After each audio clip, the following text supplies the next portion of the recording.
Good morning, Shabbat Shalom, and welcome to Valley Beth Shalom Torah study for a Shabbos morning. I'm Rabbi Ed Feinstein, and this morning my dear friends Rabbi Gelman and Rabbi Hirsch are taking a few moments to be with their own families to enjoy this winter time. So we'll be together this morning. Now, this morning we're going to be reading Parshat Miketz, which is the middle of the Joseph story. This is the part of the story where Joseph is called out of prison to interpret the dreams of Pharaoh. Pharaoh has two dreams, one of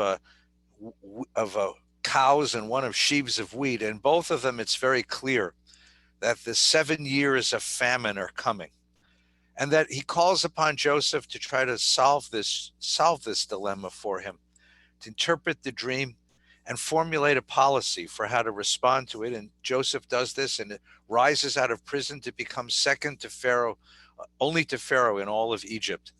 And then, of course, the drama continues because his brothers show up on his doorstep, and he has to decide how to deal with his brothers. That's the drama in this week's Torah portion, and we'll continue with that drama next week. But this week is a very special week in the life of my congregation and in my life in particular. This week is the yahrzeit of my teacher, Rabbi Harold Schulweis. Rabbi Schulweis served Valley Beth Shalom, our synagogue, from 1970 to 2014, and when he passed away. And he was my teacher both as a teenager in rabbinical school, and then when I began working with him in 1990 and came to VBS as a rabbi in 1993.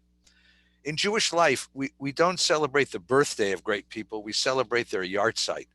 The tradition is that, when someone is born, we don't know what's going to become of them. It's only upon their death that we really have the capacity to tell the story of what their life meant, to trace the lines of the plot of the story of their lives, to see what their greatness consisted in, and to understand their contribution to the community and to the life of Torah. And upon Rabbi Schulweis's death, we've done a lot of reflection. And last year I published a book of a biography of Rabbi Schulweis, more of an intellectual biography, The Pursuit of Godliness. I'd like to spend this morning talking a little bit about him and about his great contributions to the Jewish community in post-war American Judaism. Mostly because I think there's too many of us who forget who he is. And for those of us who knew who he was, who were with him, we were impressed so much. We were overwhelmed by his oratory, by the power of his mind, by the thundering voice, by the innovations that he brought to synagogue life, the creative things that he introduced into our lives. But it's very important to see him in the context of American Jewish thought and of world Jewish thought, and to understand his place as a theologian, as a thinker, as a teacher of a new understanding of Judaism for a particular historical moment and for all the generations that follow. Harold Schulweis, born April 14th, 1925 in the Bronx. The Bronx at that time, of course, was the most active Jewish neighborhood in the world, with apologies to people from Brooklyn. But the Bronx is where Shalom Aleichem lived his last years. The Bronx is where Bess Meyerson, the first Jewish Miss America, was from. The subway went up to the Bronx, and the Bronx blossomed as a Jewish neighborhood, and there were hundreds and hundreds of small shtibelach. And there were hundreds and hundreds of institutions and clubs and organizations of Jewish life. Rabbi Schulweis's father was a former actor who had come from Poland, a part-time socialist, a part-time writer for the Forward, a salesman for coffee and tea. He held a Yiddish salon in his living room. He invited poets, actors, writers of all kinds to come and to share their works. And Rabbi Schulweis grew up in this environment of a rich Yiddish culture. It's hard to remember that at one point Yiddish was the center of a Jewish culture. It wasn't anti-religious. It was very nationalist. It was very Hamish. That's the word. It was very down home about Jewish peoplehood and Jewish nationalism and the spirit of Jewish life. And it was all held together by the Yiddish language. And that was Schulweis's life. It was not a religious household, although they were not anti-religious. And the story is that on his 12th birthday, in his 12th year rather, in Rosh Hashanah, the schools of the neighborhood were called off because all the kids were Jewish. Even the public schools were called off. And Harold was wandering the neighborhood, and wandered into a synagogue. He heard some beautiful music and saw some well-dressed people walking into this synagogue, and had never been in a synagogue in his life. So he followed them in. The ushers thought he was a little boy looking for his mama, so they sent him upstairs to the women's section, and he sat transfixed, sitting by the sort of fence at the front of the women's section, transfixed by the rabbi, the cantor, the scene in front of him. Ran home and told his mother so excitedly that he had been to the most wonderful place and seen the most wonderful thing. Now, Rabbi Showeiss's mother, Helen, or Chanya, his mother was the daughter of a very religious man, very, very pious Jew from the old country who spent all of his time working on his learning, rather. The wife worked and the kids worked, but Abraham Ruzik, he sat home learning all day long. And when Mrs. Schulweiss heard that her son had been in a synagogue, and it was the first time he'd ever been, she realized that she'd left something out of his life, so she brought him to her father. And now the grandfather began to teach young Harold. He tells a story about how he was a young boy staying over for Shabbos, which he would often do. And he got up in the middle of the night to get a glass of water and saw his grandfather sitting at the table learning, reading Talmud, and understood that learning is the preoccupation of the Jewish people.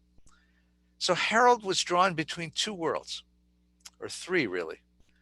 The world of his father was the world of Yiddish nationalism, socialism, social revolution. The world of his grandfather was the world of Jewish tradition, of the Talmud, of the commentaries, of the halacha. And the world of his mother was the world of America. And that tripartite, that triangle, drew on him his entire life. His father wanted nothing to do with religion. His father felt that religion was an obstacle to the social revolution that he looked forward to. Harold spent his whole lifetime convincing his father that Jewish tradition, properly understood, is a teaching of ethics, is a way of engineering that social revolution from within a community. His grandfather, on the other hand, wanted only to learn, felt that the life of the Jewish people were in the books. Rabbi Shoei spent his whole lifetime trying to convince his grandfather that Jewish life was here in the world, that it's among Jews in a community where people gather to spend life and to share life together. And his mother understood that America provided opportunities that no Jewish community had ever enjoyed, opportunities of freedom and possibility and a welcome. And he took that very seriously. America was not an obstacle to Jewish life. America was an invitation to develop a new kind of Jewish life. Well, Harold began his schooling in public schools and the Yiddish shula that he went in the afternoons. But when his grandfather got hold of him, they sent him to the Israel Salanter Yeshiva for junior high school, or middle school, we'd call it today, and high school. And then he finished high school at Yeshiva University's high school and continued there at Yeshiva College for his undergraduate degree. Published his first essay in the graduate yearbook of his undergraduate program in 1945, and wasn't sure what to do. It was a brilliant group of young men, all men, who graduated Yeshiva College that year. It was a brilliant group of young men, and many decided to stay at Yeshiva University and get smicha, get rabbinic ordination. Some decided to go to graduate schools. Showais wasn't sure, until he saw an article in the New York Times. And it was an article about the great philosopher, Rabbi Mordechai Kaplan. Kaplan had published a prayer book earlier, but had just published a Haggadah, and had heavily edited the Haggadah to make it a modern version, a modern interpretation of the Haggadah. Well, this offended the Orthodox rabbinate. And the Aguda, the Organization of Orthodox Rabbis, gathered in the McAlpin Hotel, and they burned Mordechai Kaplan's Haggadah and his prayer book and excommunicated him. Now understand, this was June 1945. The war had just ended. The book burnings done by the Nazis were still very real in the memory of America's Jews, of world Jews. And here's a group of Orthodox rabbis burning a Jewish book and excommunicating a well thought of rabbi. Now, ironically, by the way, there's a little irony to this, which is that the Aguda, the Organization of Orthodox Rabbis in New York, are the very people who brought Mordechai Kaplan's father and Mordechai Kaplan to America when he was just a boy. And now here they are burning the son's books because he decided that he needed to do something for American Jews. Kaplan was shaken by this experience, but Schulweis was inspired, because any rabbi that could invoke that kind of a response was somebody he wanted to know. He went uptown and found Kaplan, enrolled in the rabbinical program of the Jewish Theological Seminary, and was ordained a rabbi by JTS in 1950. At the same time, he enrolled downtown at NYU in Sidney Hook's philosophy program. Now, Sidney Hook was another one of these remarkable Jewish characters of the post-war era. Hook was a Jew, son of immigrants, children of immigrants, who took his PhD at Columbia under John Dewey, as did Mordechai Kaplan, but understood that he could transform and find a way to bring together American pragmatism with Marxist socialism and engineer the social revolution that he hoped would come. He was a profound intellect, and he found in Schulweis a real protege. He wanted to wean him away from the religious life that Schulweis was committed to. So here, once again, just like in the triangle between his father, his grandfather, and his mother, Schulweis is again found in a triangle between two students of John Dewey, Mordechai Kaplan, who promised the reconstruction of American Judaism, and Sidney Hook, who wanted to use that same John Deweyan pragmatism to reconstruct American society. And again, Schulweis spends his career talking to these two men. Kaplan becomes his mentor for his entire life, and he really was Kaplan, in many ways, Kaplan's beloved protege. But he understood that he needed to move away from Kaplan in order to become the person he was most. So after 2 years staying in New York, he had to stay in New York during the Korean War in case he'd be called up for chaplaincy service. In 1952, he accepts an invitation to go to Beth Abraham congregation in Oakland, California, which was a very fast-growing young congregation. A lot of GIs had been stationed on the West Coast during the war, and when the war ended, they didn't want to go back to the snow of Philadelphia, New York, or Boston, so they came west and settled in Oakland suburbs. And Schulweis became this rabbi for this young congregation. 600 family congregation. He preached 3 times a week. On Friday night, he gave a major address. On Saturday morning, he did a Torah study. And on Sunday morning, he gave lectures over coffee and developed his style of being a rabbi. Oh, and by the way, he met Malka, or Muriel really was her English name, Malka Schulweis, while he was still at the seminary. She was only 16, 17 years old. He met her at a Purim dance at the seminary, was smitten with her, invited her out to the automat for a date. On their 3rd date, he proposed marriage. He said, "I don't even know you." He said, "You will." And at the end of that year, they planned a wedding. They were married at the Park Avenue Synagogue. Rabbi Kurtzer, who was the rabbi, Malka taught at the Park Avenue Synagogue. Malka was an English literature student at Hunter College and took her master's degree later at Berkeley. Malka was his muse, his lover, his partner, his best friend. She was the only person he was really scared of. Whenever he gave a sermon that wasn't his best, he would turn to me and say, "I hope Malka doesn't hear this," because he respected her intellect, respected her critical faculties. If the sermon was good enough for Malka, it was good enough for anyone. They came to Oakland and they had 3 children, Ethan, Seth, and Alyssa, and had a life there for 18 years. It turns out that the Jewish Theological Seminary sent Harold Schulweis to Oakland for a simple reason. They knew he was a troublemaker. They knew he was a radical. And they figured if they sent him far away from New York, he couldn't get into any trouble. After all, whatever happened in Oakland, California?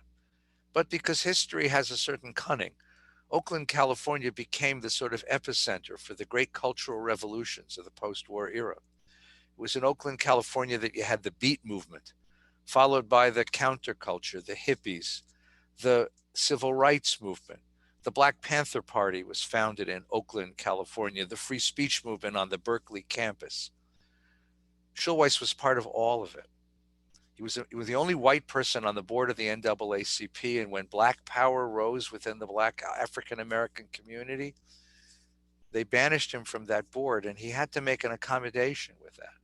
He was part of the free speech movement. He invited college students to come to his synagogue on Friday nights, and they filled the balcony, and they came on Shabbos morning for his Torah studies, and they came especially for the high holidays to hear this powerful mind and this remarkable social conscience. The best story is that he understood that lots of the hippies at Haight-Ashbury in the summer of love, or the years of 1967, were Jewish. So the Pesach before the summer of love in 1967, he went to the Jewish Federation of San Francisco and asked them for some money to put on a Seder for the Jewish kids at Haight-Ashbury. And the Federation said, they're not Jews, they're hippies. So he went to his own sisterhood, and they catered the Seder. They cooked the Seder for 20, 30, 40 kids. And he went down there and he put posters on all of the phone poles advertising the Seder in the basement of the Metropolitan Community Church. Well, 200 kids showed up in their bangles and beads and bell bottoms. And as he walked in, there was a young man with bongos. And he asked the young man, do you know Chad Gadya? And they said, yeah, man, I know Chad Gadya. You want it with bongos or without? And the young rabbi jumped up on a table and led a Seder for 200 hippies in Haight-Ashbury in Pesach 1967. And the wonderful thing was he saw something in them that was profoundly Jewish. A rejection of crass materialism, a real desire for a better life, a better world, for a more honest life. He appreciated those people. In 1970, he left Oakland and came down to Valley Beth Shalom in Encino, California, where he spent the balance of his career. And it was there that he introduced a number of innovations in American synagogue life that have become classic. He was the one who introduced synagogue-based chavurot, dividing a congregation into chavurot. He was the one who introduced para-rabbinic counseling. There's a counseling center at VBS and now in many synagogues across the country. He invented a number of different initiatives. And part of them, what they all have in common, was that they allowed the laity to rise to its highest level. He wasn't afraid to let go of control. He wanted people to participate in the process of making their own Judaism. So on Shabbos morning, he would do a Torah study, which is where this Torah study came from, and allow everybody to make comments and to join him and to dialogue with him and to challenge him and to ask questions of him, because he wanted you to understand that Torah belongs to you. Rabbi Schulweis rejected the idea that American Judaism is doomed to assimilation. He believed that the reason why Jews were leaving Judaism wasn't because there was some impersonal force taking them away and assimilating them into American life. It was because Judaism failed them, because Judaism did not speak to the deepest needs of their spirit, the deepest needs of their heart, and did not speak to their minds. He was incensed at unintelligent religion and demanded that we be honest and demanded that we be intellectually sophisticated, because that's the tradition that he was raised in. So let's take a look at the theology that he offered us. His teacher was Mordechai Kaplan, and Mordechai Kaplan's principal observation, his two principal observations I'll offer from these two books. The principal observation from Judaism as a civilization, it's the very first line of the book. Before the beginning of the 19th century, writes Kaplan, all Jews regarded Judaism as a privilege. Since then, most Jews have come to regard it as a burden. Now, that's such a profound statement. And for Kaplan, the problem was that Judaism did not speak to the world we live in. This is one of the opening lines of the book, The Meaning of God in Modern Jewish Religion. He says, Reconstruction is a movement to revitalize Judaism, to do to Judaism what Copernicus did to astronomy, which is very important, because what Copernicus did to astronomy was banish the myth that we're at the center of the universe and put the sun at the center of the universe. And what Kaplan intended to do was something similar. He was, or actually opposite, he was going to put Jewish peoplehood at the center of the universe. It shifts the center of gravity of Jewish life from Jewish religion to Jewish peoplehood. formulating a modern scientific ideology based on the assumption that Judaism is an evolving religious civilization. It's evolving, it's always changing. It's religious because it speaks to the deepest questions of human existence. And it's a civilization because it encompasses every form of human expression, not just religion, but music and dance and culture and art and food and celebration of every kind. And here's the important observation. Traditional Jewish religion belongs to an altogether different universe of discourse from that of modern man. Now, what does that mean? Traditional Judaism belongs to a different universe. They lived in a different world. Or put it this way, we live in a different world. We live in a world that's mediated to us by science, by empirical sciences. We don't accept miracles. We don't accept them. We pray for them sometimes and we hope for them, but we don't accept them because we don't accept the idea that the laws of nature are ever changed. Traditional Judaism comes from a world in which the world was layered. There was the natural world, where things proceeded according to a natural course, and then there was a supernatural world above that. And when you talk about miracles, you're talking about the supernatural impinging upon the natural. But science has banished this idea of the supernatural, said Kaplan. We don't believe in something supernatural. What we believe in is that the laws of nature, those patterns of phenomena that we call the laws of nature, adhere in all places, at all times, under all circumstances. I mean, it's wonderful to pray for a miracle and say the laws of gravity should be suspended just this once so that somebody falling from a ladder won't get hurt. But that's not what happens. And you wouldn't want to live in that world where the law of gravity worked only 99 out of 100 times. We live in a world of natural phenomena. So now Kaplan's question was, can I believe in my religion if all I have is the natural world in front of me? So Kaplan argued that the principal obstacle to modern people accepting traditional religion is epistemological. It's what we know. We can't know what our ancestors knew because we don't live in the world they lived in. We live in a world of science. We can't believe in a God who's outside of nature. We can't believe in miracles that come from outside of nature. We can't believe in prayers that change and alter the world of nature. We don't believe in that. We get sick, we don't recite Tehillim. We go to see a doctor. Maybe in a moment of desperation, we recite prayers. We recite Tehillim, we recite Psalms. But first we go see doctors because we believe in the power of medicine, the power of natural science to find the medicines to cure us. This is where Schulweis begins. He begins his understanding with this idea that we have to find a religion that speaks to people who are here. But he disagrees with his teacher. He doesn't disagree on this question of supernatural, natural. That he agrees with. But he disagrees with his teacher on a different basis. Because when he goes from the seminary out to Oakland and starts working as a rabbi, he discovers something. He discovers that the problem isn't, I can't believe in the miracles written in the Bible. That's not the problem. The problem that keeps us from developing a deep commitment to traditional religious forms, says Schulweis, is that religion doesn't answer the deepest questions of our heart. Why do bad things happen to us? Why do we suffer? Why do we suffer? And traditional religion can't answer that question. All it can tell is the shah still, we have to believe in a God who has reasons for this. But that doesn't satisfy us. It never did.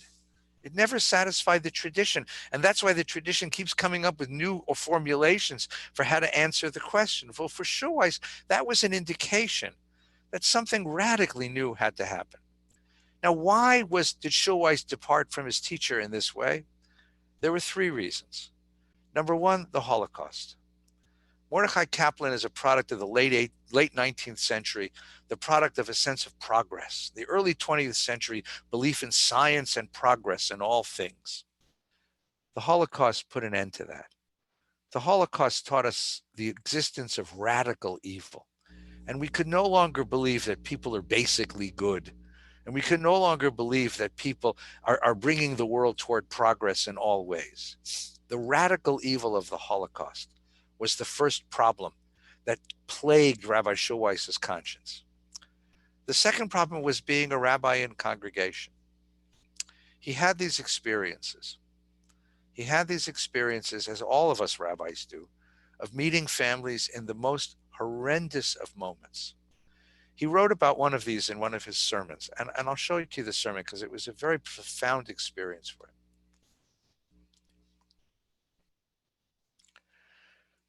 Right after Yom Kippur, I received a frantic phone call. Well, what had happened was there was a family that was sitting in shul, Yom Kippur. And the teenage son, wanted to go to a friend's house in Malibu where they were having a communal breakfast. And the father said to him, stay here. Stay with us in shul. Finish the service. Finish Nila.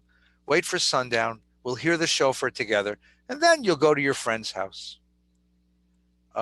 So the kid stayed in shul. And then he left, and it was dark by this time. And he drove over the canyons toward Malibu. And there he was killed in a terrible car accident. Rabbi Schulweis was at a breakfast when somebody called him and said, you might want to come by. And so he left his home, his family, and he went out to see the family. And he knew the kid and he knew the family. And it was such this terrible tragedy. So he said, I walked into the bedroom where Kenny's father was sitting, his head buried in his hand. He looked up at me, his face grew pale, his fist clenched, and he greeted me with a torrent of curses, cursing me, cursing God, cursing the synagogue, cursing himself. Why in the world had he insisted that Kenny wait until the end of the services, he said, when the whole thing was stupid and foolish?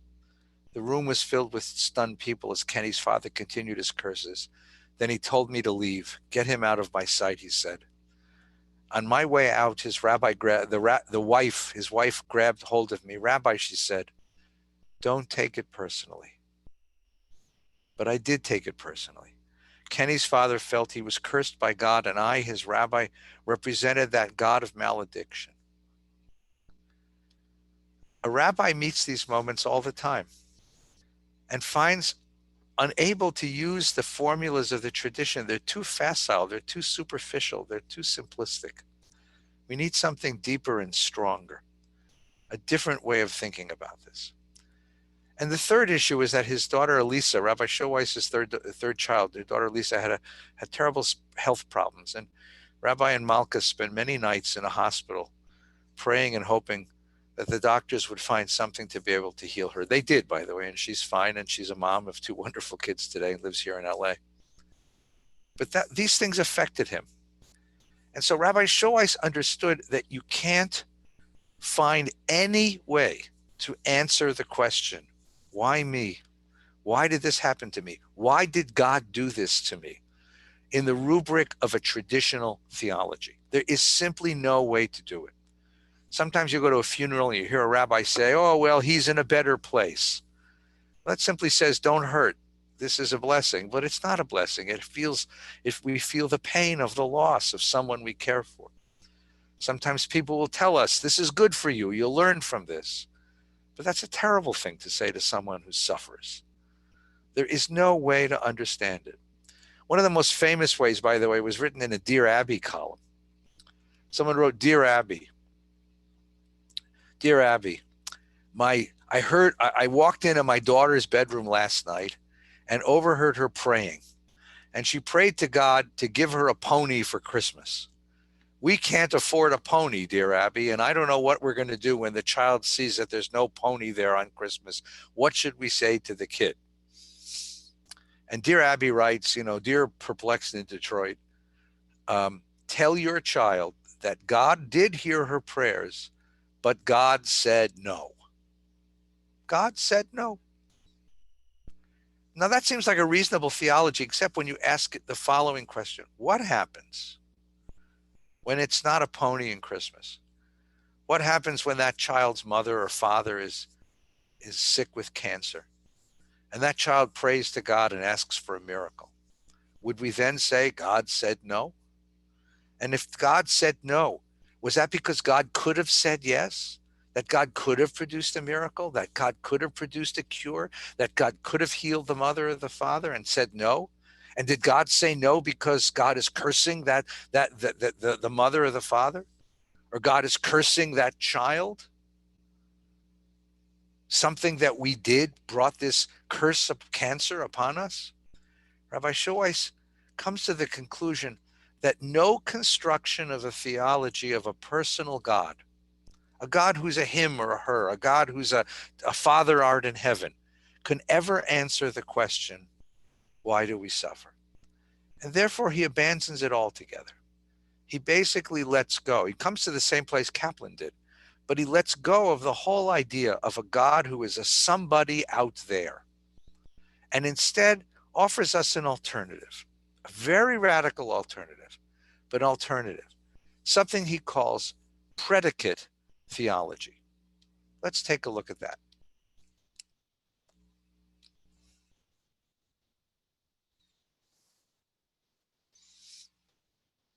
Imagine a classroom, and imagine a teacher puts up these propositions on a classroom. Column A, God is just, God is merciful, God uplifts the fallen, God heals the sick, God loosens the fetters of the bound. Column B, doing justice is godly, acting mercifully is godly, lifting the fallen is godly, healing the sick is godly, loosening the fetters of the bound is godly. How many people agree with column A? The teacher asks. And what happens is some hands go up, but sort of tepidly. And when the teacher asks why do the rest of you have so much difficulty believing in this God in column A? The answer comes quickly, because the world simply doesn't reflect that reality. Because there are too many sick people, too many poor people, too many hungry, too many fallen, too many tortured, to believe in a God who reaches into history and protects them. Very well, says the instructor. And how many of you could agree with the propositions of column B? Every hand goes up. And why is that? Because there, the idea isn't that we're talking about a somebody up there who's going to produce miracles down here. What we're talking about is what we are called upon to do. To call an attribute godly or an action godly is to ascribe to it absolute and extreme value. This is an uncompromised demand to do justice, to do mercy, to uplift the fallen, to heal the sick, to loosen the fetters. These acts are called godly because, on the one hand, they are incumbent upon us. They're imperatives. You can't deny them. And on the other hand, when we do these things, we feel a certain way. We feel that life has purpose, that life has meaning and dignity, that we are somehow attached to something bigger than ourselves. And that's the essence of godliness. Rabbi Schweiss proposes the idea that the word God is not a noun, it's a verb. And that the idea here is it's not to believe in him up there, but rather to do the things down here, which we are called upon to do, which we identify as godly, to identify as godly. Now, that's a very radical idea, that God is a verb. It's about being God, doing God, godding, as it were. And our tradition defines for us what are the characteristics of that particular, of those actions. Healing the sick, lifting the falling, feeding the hungry, caring for the poor, teaching the children, bringing peace. Really, it's very simple, said Schweiss. I asked him once where he got this idea. He said, look at the bracha. Look at the bracha. We say, Baruch atah melech haolam, and then we add a verb, right? Hamotzi lechem min haaretz. Blessed is God whose presence fills the universe, who brings bread from the earth. He said, why do you need the end? If the purpose is to bless him up there, it should say, Baruch atah melech haolam, period. You don't need anything else. What's the Hamotzi lechem min haaretz there for? Schweiss says the reason it's there is because that's the godly part, because that's what we're being informed, that we're being told that in fact, it's hamotzi lechem min haaretz, it's feeding the hungry, bringing bread into the world, that is the godly act. The act that is absolutely imperative, and the act that will give us a sense of significance and importance and human dignity. And that's what religion is here to teach. Religion is not, says Schulweis, here to teach a belief in him, because it can't. Because first of all, theoretically, you can't know anything about him. And number two, because as soon as you posit that kind of a God, you fall into the trap of trying to explain of all the mess in the world, of 300,000 COVID deaths. Instead, let's look to the self-sacrificing work of caregivers, of doctors and nurses, first responders, of technicians and scientists, of caregivers of every kind. And we feel, when we tell their stories, we feel a warmth inside, because that's godly, because healing the sick is godly, because finding cures for disease is godly, because that's what faith is all about. It's about teaching us that godliness. Now, whenever Rabbi Schulweis taught this idea, and I watched him teach it numerous times, people would jump on him, because we were all raised with a God who is a somebody up there. And even though we've outgrown that in some ways, we don't understand it. He doesn't look like the guy in the Sistine Chapel ceiling. He's not an old man with a beard. He doesn't throw down rewards and punishes. That's Santa Claus. We don't want to let go of a God who's here with us.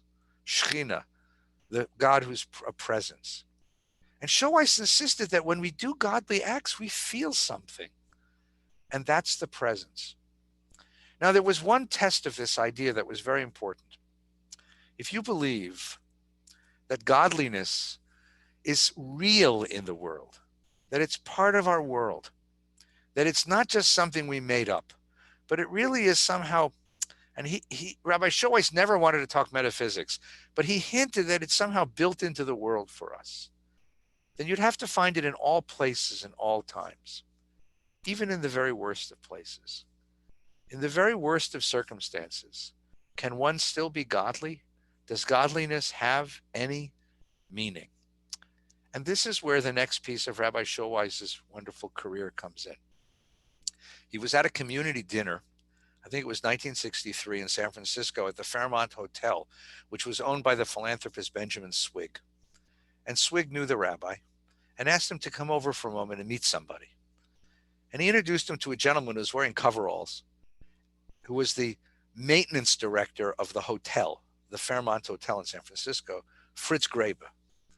And he said to Mr. Grabe, tell the rabbi his story.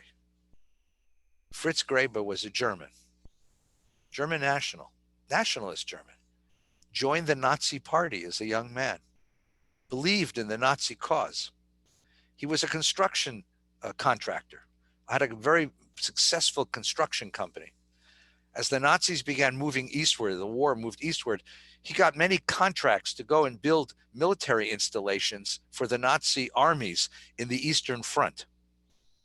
And it was there he saw the liquidation of a Jewish community in one of the villages in Poland. And it sickened him. This was the opposite of the German culture that he had learned as a boy. And he forswore his Nazi affiliations and decided he must do something about this. And he realized that he could draft Jewish slave laborers from the trains going to the concentration camps, and that they would be protected under his contracts, because he could tell the Nazis, just like Schindler, that he needed these laborers. So he started drafting these laborers, putting in these contracts that telling the Nazis that he needed all of these laborers. And then when the Nazis started to wise up, he would put his Jewish laborers on trains, moving them all over the front.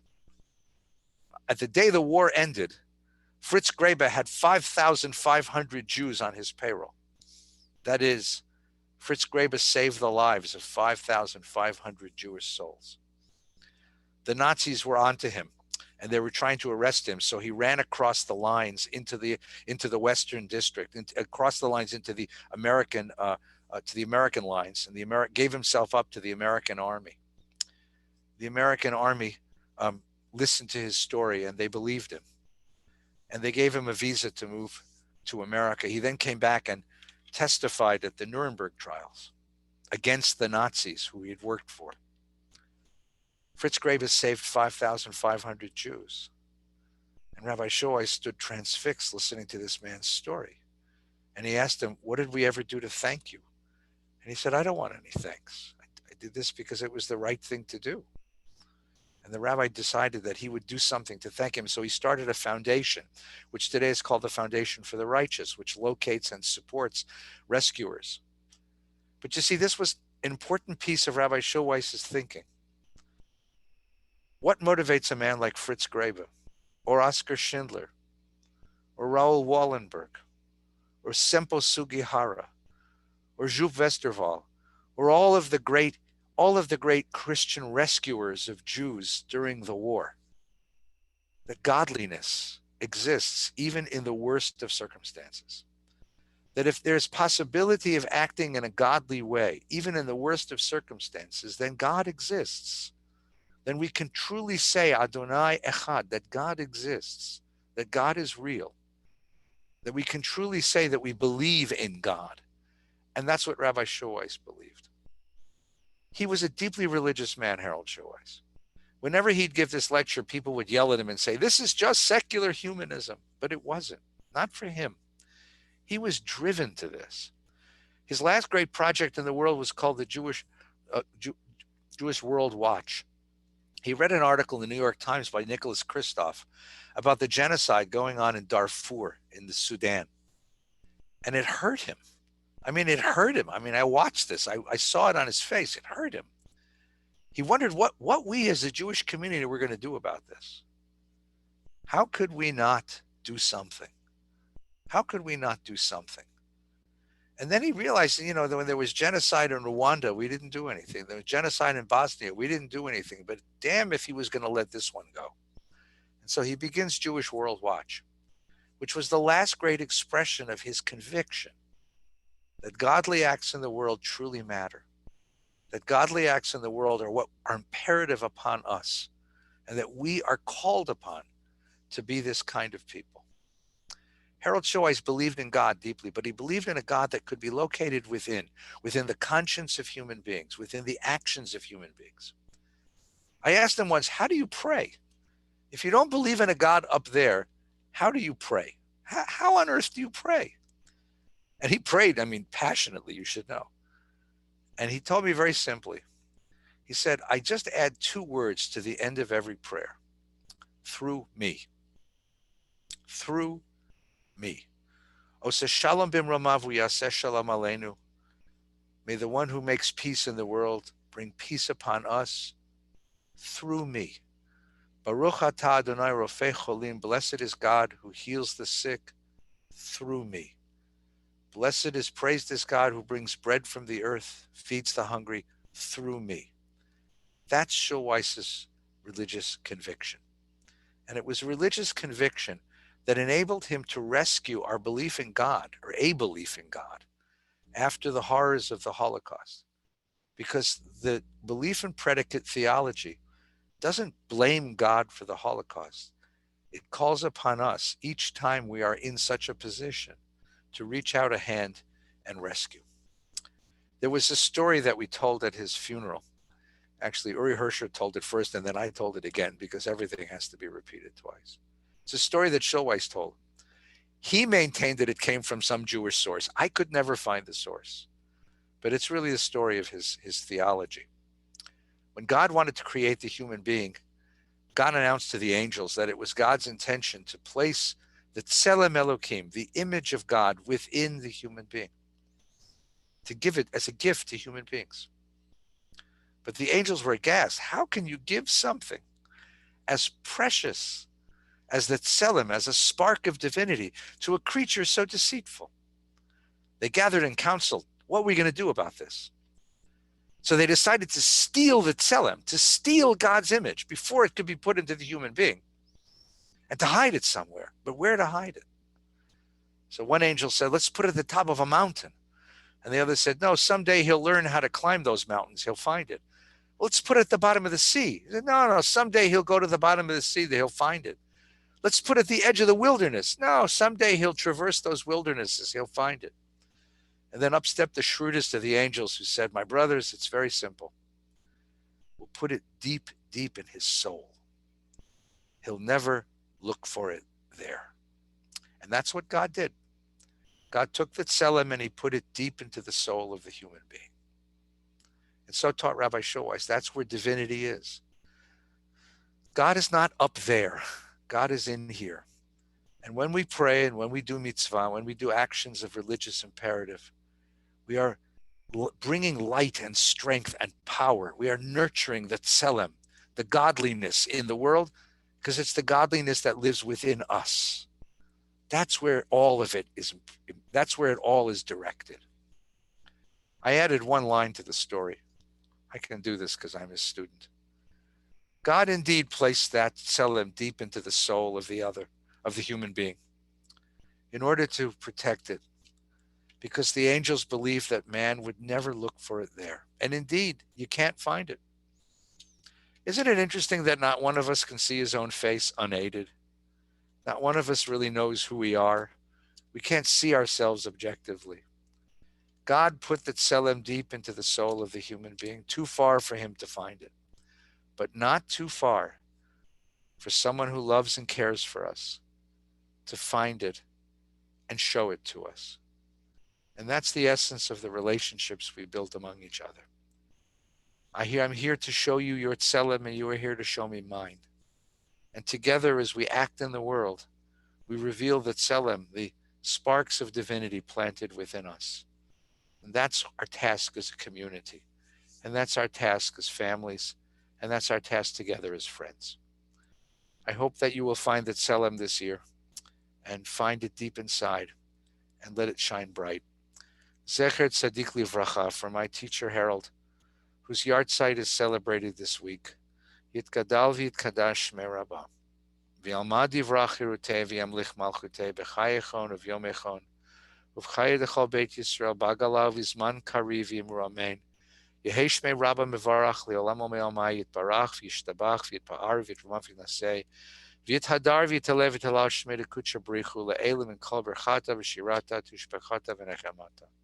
Damiram b'yalma v'yimru amen. Yehei Shlama Rabba min Shemaya v'chayim aleinu v'yal kol Yisrael v'yimru amen. Oseh shalom b'mromav huyaseh shalom aleinu v'yal kol Yisrael v'yimru amen. May the one who makes peace in the world bring peace to all of us through all of us. Amen. Have a very good Shabbos. Our service follows this morning, the bar mitzvah of Jonah Budai, wonderful kid. And then following that, 11:30, Rabbi Hillel Silverman will be with us to teach us the Parsha this morning. And then tonight at 6 o'clock, Nina and I will be back to do Havdalah. I wish you a very, very pleasant week. Shabbat Shalom.